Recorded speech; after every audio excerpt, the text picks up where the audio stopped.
Okay, so the Devils were able to get a point this game. However, it was not the cleanest of games. They lost 5-4 in OT. I don't know what to make of this game, but I know there's some potential for some of our young guys, so there's a positive aspect right there. And also, return of the Mac, Mackenzie Blackwood finally played in his first game since January 19th. There's a lot to talk about in this episode. Buckle up, everybody.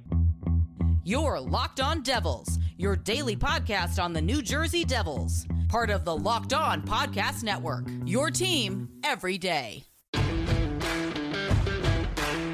Hi, this is Bryce Salvador, and you're Locked On Devils with Trey Matthews. Scores! Oh, Stevens stepped up, nailed him. Brodor's got the puck. What a shot. The Devils win the Stanley Cup. Alrighty now, what is up, New Jersey? Welcome back to the Locked On Devils podcast here on the Locked On Network. I'm your host, college hockey play-by-play announcer, and also Devils writer for Pucks and Pitchforks, Trey Matthews. Well, it wasn't the greatest game that I've ever witnessed, but hey, you can't deny the heart and soul from the Devils' young guys, and it resulted in us getting a point. That's the very least we could say. Ladies and gentlemen, we're down to the final two games. Come Saturday, there will be no more Devils games until next season. Bittersweet, obviously a lot of bumps, bruises, horrific goaltending, and a lot of question marks, but there were certainly some successes. And also, according to reports, there's a 50-50 chance that Lindy Ruff returns as the Devils head coach. Now, that's an interesting topic to discuss, and it raises some more question marks that I might have for the organization, but that's for the near future. I still have some games to cover, like the one here tonight. The Devils lost to the Senators 5-4 in OT.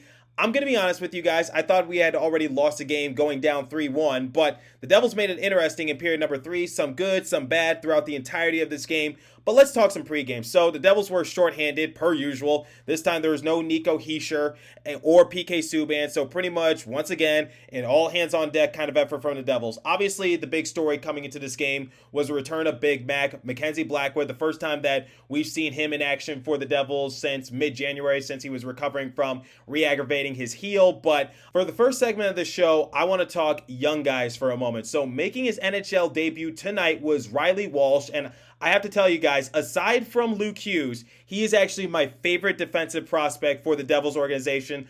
I believe, and this might be a little bit of a hot take, so take this however you want to take this, I believe that he could become the next Adam Fox. And no, I'm not just pulling that out of thin air, but who was Reilly Walsh's defensive pairing teammate when he was over at Harvard University? It was Adam Fox. And also, here's the thing. Here's a couple factors that I mixed into my overall hot take in terms of saying that Reilly Walsh can be the next Adam Fox is that, aside from them being teammates at Harvard University, Adam Fox was able to win a Norris Trophy for the New York Rangers organization just recently. And also, a couple years ago, if you guys recall, the defensive pairings for the Rangers was not really all that good. Now, who was in charge of the defensemen for the Rangers organization just a couple years ago? It was our head coach, Lindy Ruff, and the only bright spot for that defensive unit for the Rangers was Adam Fox at the time. So I believe that if Reilly Walsh was ever given the chance to be head coached by Lindy Ruff, I feel as though Reilly Walsh can have sort of the same trajectory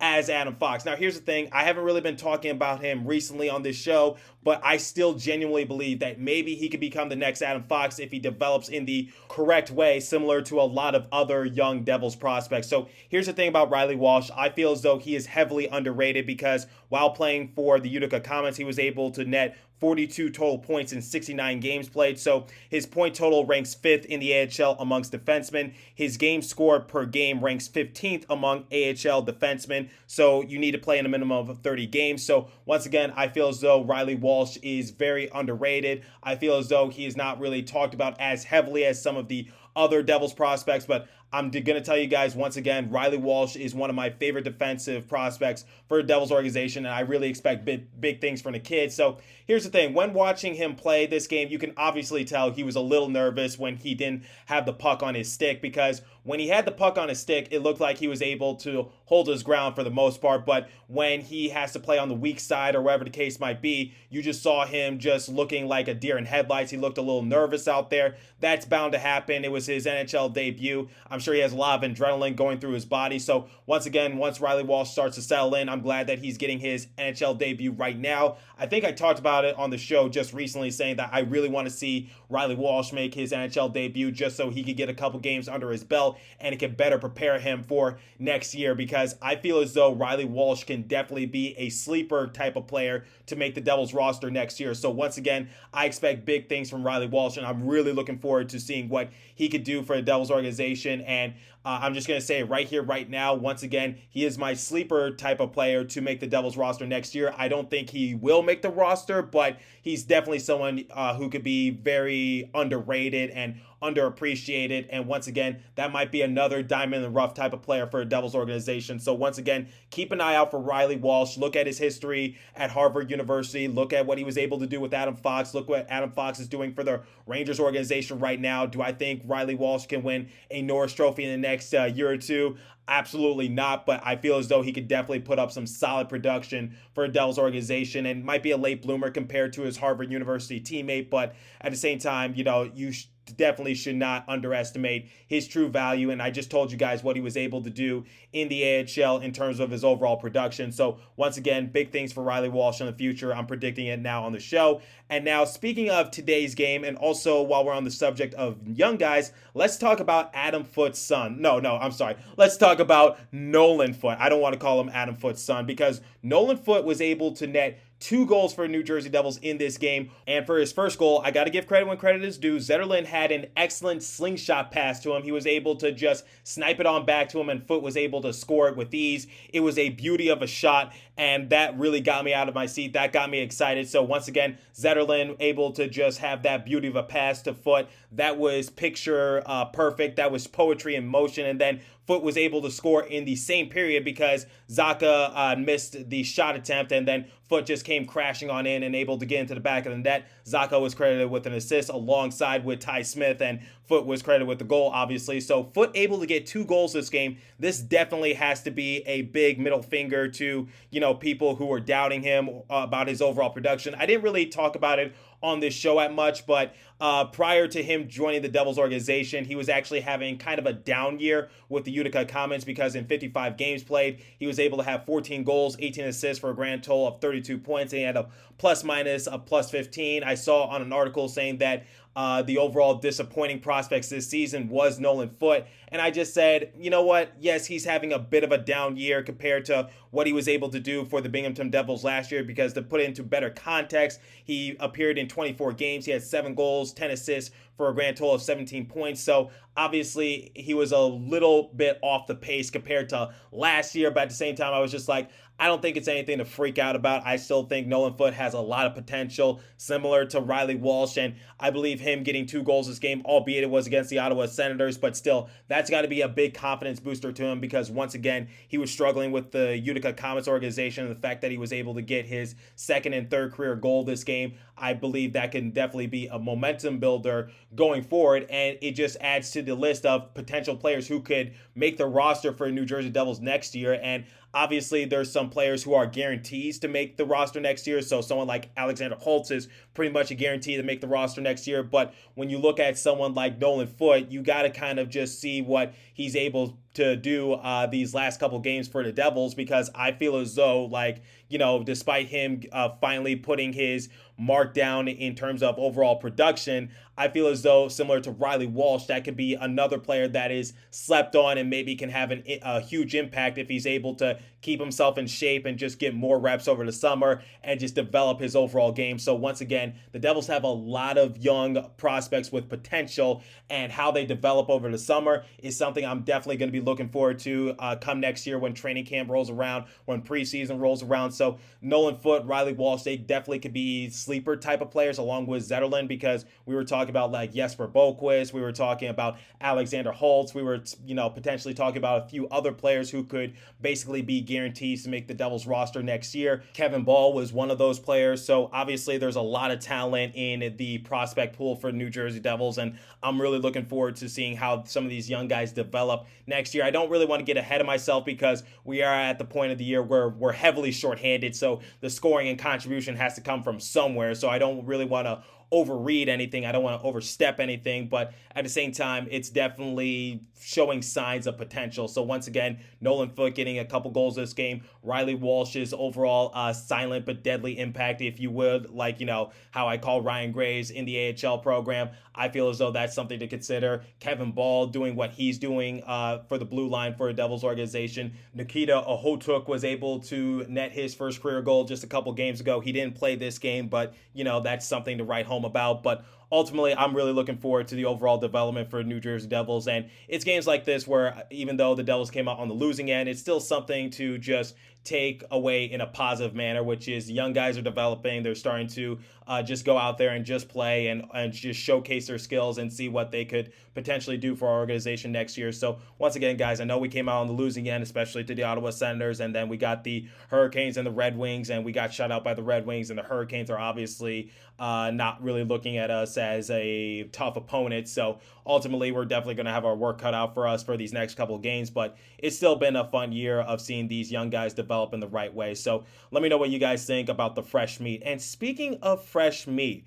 have you ever heard of HelloFresh? Well, if you haven't, I'm going to get you hip to it. So with HelloFresh, you get farm fresh, pre-portioned ingredients and seasonal recipes delivered right to your doorstep. Skip trips to the grocery store and count on HelloFresh to make home cooking easy, fun, and affordable. That's why it's America's #1 meal kit. Get farm fresh seasonal produce and easy to make recipes delivered right to your door every week. Ingredients travel from the farm to your doorstep in under a week, so they always arrive fresh, all without a trip to the grocery store or the farmer's market. It's all about convenience with HelloFresh. Not only do the ingredients come pre-portioned, so you're not overbuying or wasting food, but it's easier for you to get a feeling of meals on the table in a snap with options like family-friendly or quick and easy recipes. So once again, I love using HelloFresh. It saves me a trip to the grocery store. Gas is expensive nowadays, so I don't have the time, nor do I really have the money to be spending on gas to be going to the grocery store to get fresh ingredients. So HelloFresh definitely makes it a lot more convenient for me and my family. I have a big family, as some of you might have recalled, but at the end of the day, I just love using HelloFresh for not only myself, but my family as well. So go to HelloFresh.com/LockedOn16 and use the code LockedOn16 for up to 16 free meals and 3 free gifts. Again, I will repeat it so you don't have to rewind. Go to HelloFresh.com/LockedOn16 and use code LockedOn16 for up to 16 free meals and 3 free gifts. And now, the second live read comes from our friends at Built Bar. I definitely need a lot of energy to get through these next couple of games for New Jersey Devils. It's winding down. Pray for me as the offseason is fast approaching. I'm going to have to bear to see some other teams in the playoffs once again, but Built Bar definitely gets me through that tough time. So have you ever tried the Puss? If you haven't, you're missing out on Built Bar's best tasting protein bars. Puss are the first ever protein infused marshmallow. They're fluffy, they're marshmallowy, they're not just a protein bar, they're a treat, and they're covered in 100% real chocolate. Puss are a fan favorite with some incredible flavors. Yummy cinnamon churro, coconut marshmallow, banana cream pie, so good. These are going to be your new favorite flavors. All Built Bars are covered in 100% real chocolate, yes, Puss included. 100% real chocolate, low calorie, high protein. Replace your candy bars with these. They are better. A typical candy bar could be anywhere from 200 to 300 calories. Go to Built.com, scroll down to the macros chart, and you'll be blown away. Most Built Bars contain 130 calories, 4 grams sugar, 4 net carbs, and 17 grams of protein. They have so many delicious flavors like mint brownie, coconut almond, white chocolate, cookies and cream. They are all delicious, and new flavors are coming out all the time. If you think a flavor might be good, they'll make it. It'll be delicious, and it'll be good for you. So the offer is go to Built.com, use promo code LOCKED15, and you'll get 15% off your order. Again, use promo code LOCKED15 for 15% off at Built.com. So let's talk about the Big Mac, or Return of the Mac in this case. Mackenzie Blackwood finally in between the pipes for the Devils once again, as he missed significant time after re-aggravating his heel injury. Now, here's the thing. I've already given you guys my overall opinion as to how the Devils should have handled his injury in the first place. They were overworking him. His career is kind of going in the same trajectory as Corey Schneider. I kind of saw a tweet that someone released saying that they believe that Mackenzie Blackwood can definitely be a top 15 goalie in this league. While I haven't lost hope in Mackenzie Blackwood, I personally don't think he'll be like one of the top goalies in the league. However, I do believe that maybe he could be a dark horse for the Vezina Trophy maybe a year or two. But I just believe that Mackenzie Blackwood still has a lot of room to grow, and he has a lot more developing to do if he wants to be in that conversation once again, because if you guys recall, when we originally drafted Mackenzie Blackwood, that was the overall talk, saying that maybe one day he's going to take over the league. We gave him the trust by signing him to that cheap extension back in winter of 2020. So ultimately, seeing Mackenzie Blackwood in between the pipes for a Devils organization, the first time that we've seen him suit up for a Devils since January 19th against the Arizona Coyotes. So the ultimate goal for the Devils at this point with Mackenzie Blackwood is just to see where he's at from a health standpoint. I don't think Mackenzie Blackwood is fully healthy, but at the same time, the Devils are kind of in a situation where they really got nothing to lose at this point because the offseason is fast approaching. So if Mackenzie Blackwood does re-aggravate his heel once again or gets injured once more, then you have a whole offseason approaching to recover Mackenzie Blackwood and just see where his overall headspace is at. This offseason is definitely going to be interesting in terms of what's going to happen next for Mackenzie Blackwood, because this offseason is going to make or break Mackenzie Blackwood, because if we do not give him a backup goaltender to help him out and not overwork him so that way he doesn't get injured again, I believe Mackenzie Blackwood will be looking to the future and be looking a way out of the Devils organization. I genuinely believe that. So if I'm Tom Fitzgerald,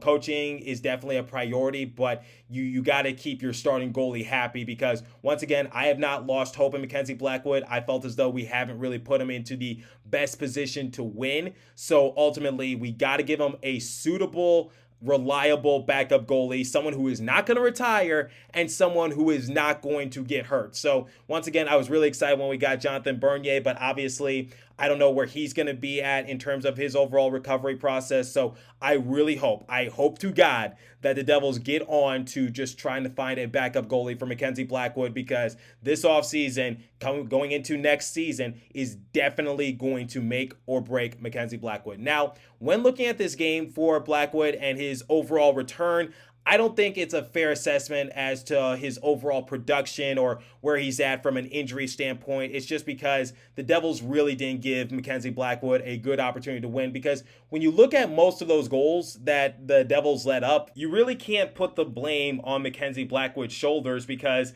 it was a bunch of defensive lapses for New Jersey Devils or just sloppy play overall. So the first goal of the game, you just saw the Devils just be out of position and they looked like that they were in no man's land. And ultimately that put Mackenzie Blackwood into a very uncomfortable position, and the Senators were able to go backdoor on him, I believe. And then you look at Batherson when he was able to get the OT goal. When we fast forward just a little bit, he took the ankles of Ty Smith. That was embarrassing. And I was just like, oh my goodness. Yes, I'm sure that's a shot attempt that Mackenzie Blackwood would like back, because ultimately after Smith just went down and just looked outright foolish, it was just Batherson and Blackwood. And I'm sure Blackwood, if he could slow down time once again, would just try to calm himself down. He did look a little flustered, but ultimately Batherson, he took the ankles of Ty Smith, and RIP to Ty Smith's ankles right there. Or then when you look at Stützle on the open breakaway, you saw that Reilly Walsh was just trying to poke the puck away from him on the back check, but Stützle was just able to outrace Walsh and score on Blackwood once again. Or the second goal of the game, I know I'm going all over the place, but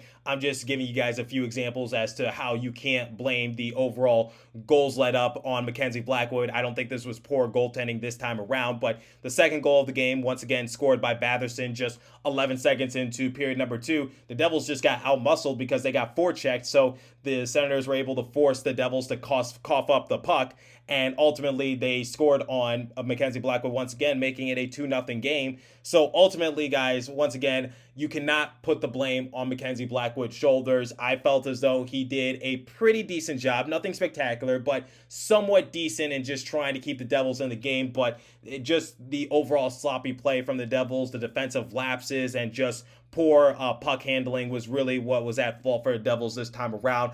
I'm not going to put the blame on Mackenzie Blackwood this time around, and if I'm the coaching staff, I don't think this is a fair assessment going forward, albeit there's just 2 games left in the regular season. But I think the overall plan is to use Mackenzie Blackwood for the rest of the year, just so he gets a couple more reps, just so they have some notes to take home in their exit interviews, and just see how they could develop him going into the offseason, see where he's lingering behind, look at film, wherever the case might be. But ultimately, if I'm the coaching staff, I kind of acknowledge the fact that maybe this loss was not on Mackenzie Blackwood, but just the overall sloppy play from the New Jersey Devils. But once again, youngsters were able to step up. Nolan Foote able to get 2 goals this game. Sharon Govich was able to score. So overall, I'm not really going to complain all that much. We were able to come away with a point, but I think the most embarrassing moment of the game was just Ty Smith getting his ankles taken by Batherson. That's something that I'm definitely going to talk about. And if ESPN cared anything about hockey like they do about basketball, that would be playing all over the world non-stop.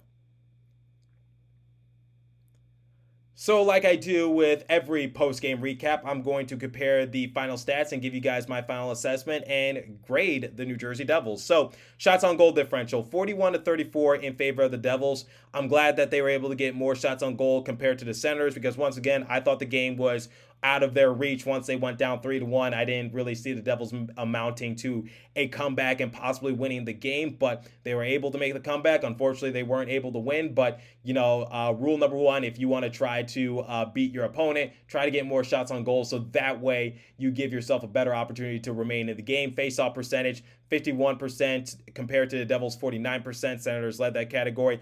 Power play. Devils penalty kill was atrocious this game. 3 power play opportunities and 2 power play goals let up. So that's how the Senators got their first goal of the game. And ultimately, I'm just like, okay, you know what? You guys know I am very, very, very hesitant about blaming a goalie for giving up a power play goal because it's not the goalie's fault that his team is in the penalty box. So the Devils going to the sin bin, that's on them. That's not on Mackenzie Blackwood. So Devils were 0 for 2 in their power play. So surprise, surprise. Hits 32-24 in favor of the Senators. Blocks 17-8 in favor of the Senators. Giveaways, the Senators led that department 11-7. So if I had to rate this game for New Jersey Devils, I'm going to give them a C- because they did make the comeback, but ultimately, they kind of dug themselves a hole early on in the game and they were playing very sloppy. You cannot lie to me and say that, you thought this game was entertaining because at the end of the day, guys, yes, this game was close. Yes, they went into OT. Yes, there were a few bright spots, but at the same time, I found this game just very sloppy and hard to watch on both ends because I'm just like 5-4. If I know anything about calling hockey, which I do because I'm a hockey play-by-play announcer, I hate calling games like this. I hate calling games where it's a high-scoring game because that's not hockey. That's not how the game is supposed to be played. So you guys know I'm more big on low-scoring affairs because, yes, there's less action. Yes, there's less scoring. But at the same time, that's how hockey is supposed to be. So at the end of the day, I'm glad that the Devils were able to, make a comeback, send it into OT, walk away with a point. But at the end of the day, it's just like they dug themselves a hole. It was very sloppy. They didn't give Mackenzie Blackwood a fair chance. And, I think the reason why I'm not giving them a D or, maybe an F is just because, they are shorthanded once again, because going back to what I said at the beginning of the episode, Heischer was out and also Subban was out. So once again, the Devils just have to play next man up and just hope for the best at this point. But ultimately, this game was very sloppy for New Jersey Devils, so I give them a C-. So let me know what you guys thought about this overall showing from Devils. Were you satisfied? Were you entertained? Were you pulling your hair out? I really want to hear you guys' reactions, so leave a comment down below if you're watching on YouTube, or hit me up on my personal Twitter page at TreyMatt4 or at Locked On Devils. And I'm curious to hear your guys' thoughts about the game. As for today's episode, that's all the time I have for you guys. So continue to stay safe. Have a wonderful day, New Jersey. Go Devils, and I'll catch you guys in the next episode. Thanks for listening once again.